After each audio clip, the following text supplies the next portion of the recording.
Next with us, standing in the House of Keys general election for Douglas East, is Jon Joughin. No stranger to doing this, of course. A member, and got in that by-election. How long did you get at the end? That was 6 years ago. Wow. So when I was in for just short of a year, I think it was 10 or 11 months, something like that. Well, you're back for more. Back for more, yes. In the meantime, you've been back in Douglas Corporation, the council, right? So. Yes. It's a perseverance. I think it's don't sit on your laurels. Go back and do something else. And I totally enjoyed myself in the council. I think it helped a bit more experience, and it certainly paid off because I ended up being mayor of Douglas for 3 years in the end, which was a great privilege. 3 years, wow. Yeah. I think we should have only been 2, but COVID's done a lot of things to a lot of people. So what makes you think come back this time again? Well, I think more experience. I think it's a great thing to have as experience, and I still felt as though I had some unfinished business in the Keys. Mm-hmm. I am going to have another go at it. So. What's the big stories in Douglas East then? When you're going door knocking, obviously you got to figure the pulse being the council, but housing. Everyone's talking about housing. Housing. It's kind of horrendous housing. Let's be honest. I've got 2 young children myself. Fortunately enough, they've got on their housing ladder, but it's not been easy for them.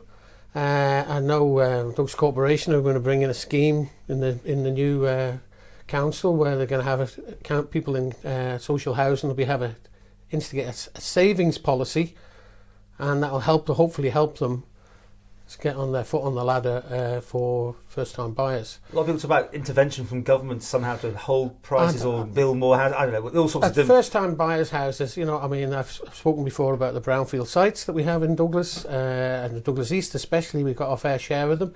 Why aren't they being put back into the community? They should be put back into the community. First-time buyer sites could be put there, and... I really do think they could do something there for first-time buyers. But I can't believe about first-time buyers' houses. Mortgages are so cheap. 1%. When you and I bought houses, 15%. Mm-hmm. So 1%. It's in some cases a first-time buyer's house is cheaper than a council house. Mm-hmm. But speculators also buy in at that price. Yeah, but they've got to have a 5 or 10% deposit. So if it's a £200,000 house, then they need a £20,000 deposit, and young kids haven't got £20,000 unless they go to the bank of mum and dad or granddad. Intervention to hold prices, or government support, or which way? Some kind of scheme where they could support them with the deposit, or support them with the land, one or the other. But it's certainly there's a whole generation missing out on buying a house here. Mm-hmm. And that's going to have a knock-on effect in the next 20 years when they come to retire and they haven't got a house, and they're living in rented accommodation, and they're just living off £190 a week for a pension. Douglas East is an interesting... more people stand, I think, Douglas East than almost anywhere. It's normally 10 people stand at least, you post a letter in the post office in Douglas, you can stand for Douglas East. It's basically that. Your past life, it helps because you've been people fronting, haven't you? Yeah. I've always been a postman, so I've delivered to most of the houses in Douglas East. I've delivered to your house even, and... So I know Douglas East well, and I've delivered I drove a taxi for a year. I'm driving taxi at the moment, a couple of days for my brother, so I get to see what people think, what they think about the promenade, what they think about everything else that's going on. Well, give us your headlines. What are you knocking those doors and saying it? I mean, is it the prom and those sort of things that are catching the attention? Promenade, in all fairness, Paul, is whoever's going to get elected, there's nothing they can really do about the promenade now. It's done. He says it's going to be done by August. But whoever's is elected... There's very little you can do, or she, unless they dig it up again. And are you going to sanction that they dig it up and do it again after 3 years grief for all these hoteliers, for all these shop workers? They're going to have to run with it and see how it goes, because it's too late for any new elected MHK to do anything about that promenade now. Then the first thing that any new government can do now is try and bring in a recovery package for the hoteliers, for the hospitality industry, for the retail sector, the ones that have been hit the most on that promenade. They need as much help as we can possibly give them. I mean, what about the current members then? You another media you've sort of criticised them not living in the area even, and things like that. I mean, is that really valid these days? About a member not living in the area. Well, I've always said you should represent where you live. I mean, I've always stood in Douglas East or Victoria Ward, as it was in the council. I mean, I think it's important that you live that you represent where you live.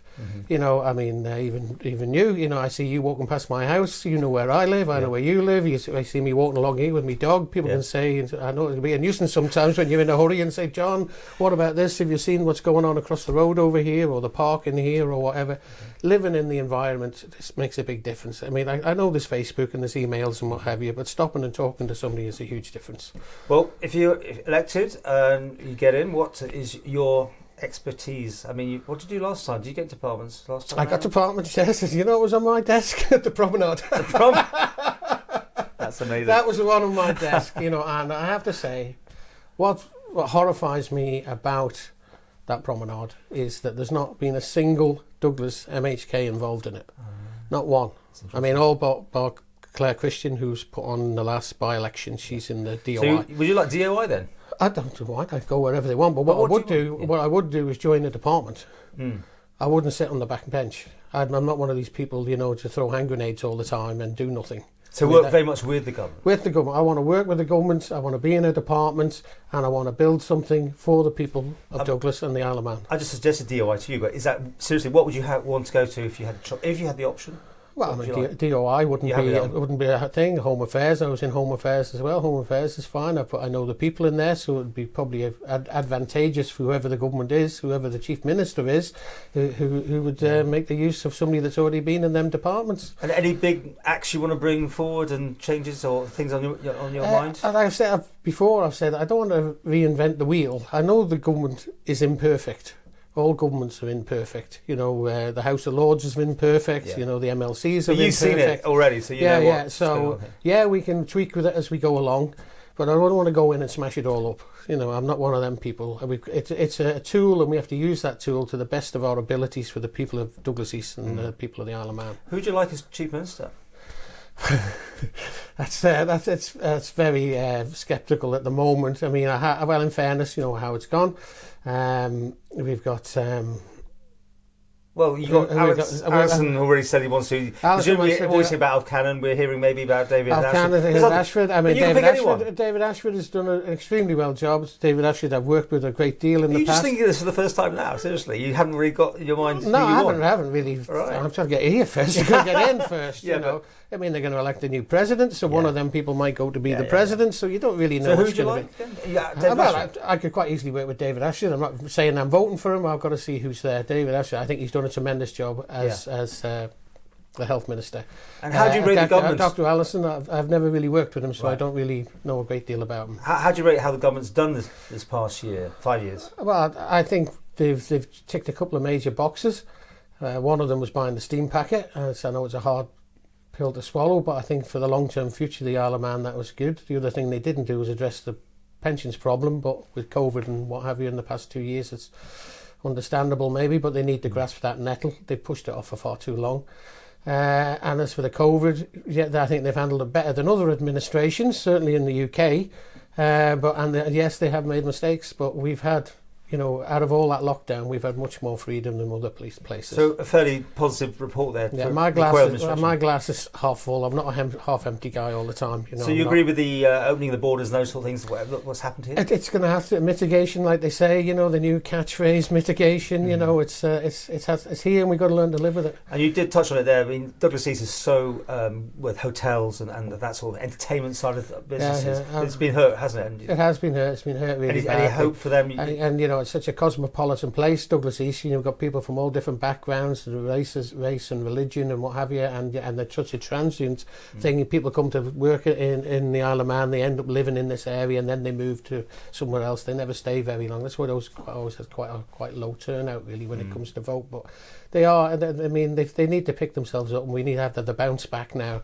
When the recovery, you know, I know it's a sort of trendy word, bounce back, but we need to do something to start building it back. I mean, it's great. I've just opened another shop today in Strand Street.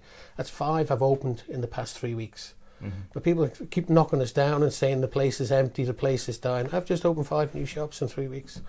And that's a great pleasure for me to just go around and cut a ribbon and look at these young people with the confidence to open up a new business in the town. It's fantastic, I think. And just back to this, because you obviously enjoyed your time in council then. I mean, yeah, I did. Do you think, you know, this is obviously back to where you've also been, to put the two side by side, this is what you'd rather do, is it? Oh yeah, well, it's the next step up. It's the next step up, and I've enjoyed the council, and I've had some great times there. And I advise anybody that's standing for the keys is to stand for the commission, stand for the council, and then go and stand for the keys, because then you'll see how the two halves work. And just to finish with, a career politician would be summing you up, would you, if you got in this, you see yourself doing this? There's nothing else I'd be doing, but as an MHK, I wouldn't be doing anything else. And you'd like you see a longevity if you got in, you'd be looking at this for. Oh yes, definitely. More elections to come, sort of thing. Yes, certainly, yeah.